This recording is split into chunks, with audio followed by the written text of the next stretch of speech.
doctor पनोत Tudu सावले Jhargram जिला team ले ᱧᱟᱯᱟᱢᱮᱱᱟ और नोआ ᱧᱟᱯᱟᱢ रे आले झारग्राम जिला प्रेसिडेंट संजय हेम्ब्रम तहां कान तलेयाय और मानसिंह मुर्मू तहां कान तलेयाय और इनी तहां काना सावते आलेन कर्मी को तहां काना आदो तेना सले ᱧᱟᱯᱟᱢᱮᱱᱟ ᱧᱟᱯᱟᱢ कते आले साराव केदेया और अब नोय जहां नितो डीएम खन जहां लाता लेवल आईसी धाबी जहां अब आदिवासी समाज रे चालू कान जहां सिस्टम मेना तबना ओना सुधार लगी जहां अब कमी बन से ओना जहां सुधार कमी बन करा तो ओना चिठी सकाम गया आज होले एमा दिया अदो नोडे आले नोआ कथा को ले बुझवा दिया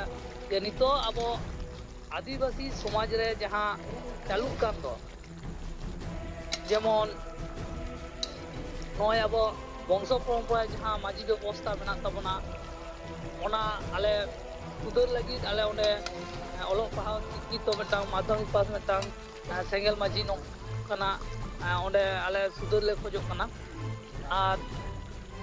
अब आदिवासी समाज रे नितो धाबिते एटा एटा समाज रे दो संविधान लागू मेना अब आदिवासी समाज रे दो नितो धाबी संविधान कानून लागू बनुआ और अब समाज रे दो जहां तिने के नितो सामाजिक कार्यक्रम चला कना प्रत्येकटी कार्यक्रम रे उनको हांडी को व्यवहार दा तो आले दो ना हांडी आदिवासी सेंगेल अभियान दो नोआ हांडी दो चाबाना मेटांग प्रोसेस ले चालू कदा और नोआ माध्यम ते आले पूरा झारग्राम जिला रे हो आदिगन ब्लॉक रे आले नोआ बेरेल दाते बापला भांडा होयर वो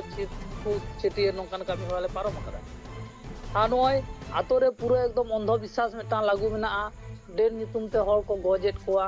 नोका नोआ जिला करे हुई बड़ा कना नोआ कथा को मिड बार उनका उदाहरण सब ले मेता दे गया अदो आज नोआ कथा को आंजम कते आज मेताले कना बांग आपे नोय जहां कार्यक्रम कान तपेया जे जहां ओपे कमी दा नोआ आदि बेस गे तपेया और इहो नोआ को दिन समर्थन एदा और नोय जे मेटांग समाज रे हांडी पे माने नेशा मुक्त मेटा समाज पे तैयार के नोआ खूब आदि भागी जिनिस कान ताबोना तो नोआ दो इहो नोआ दा मोटामुटी इहो नोआ दो तहना और मेटांग आया व्यक्तिगत मेटांग कथाय लिया लगे जहां अब जहां कारण ते अब तो आतु रे जहां कना माझी बाबा को जहां लका को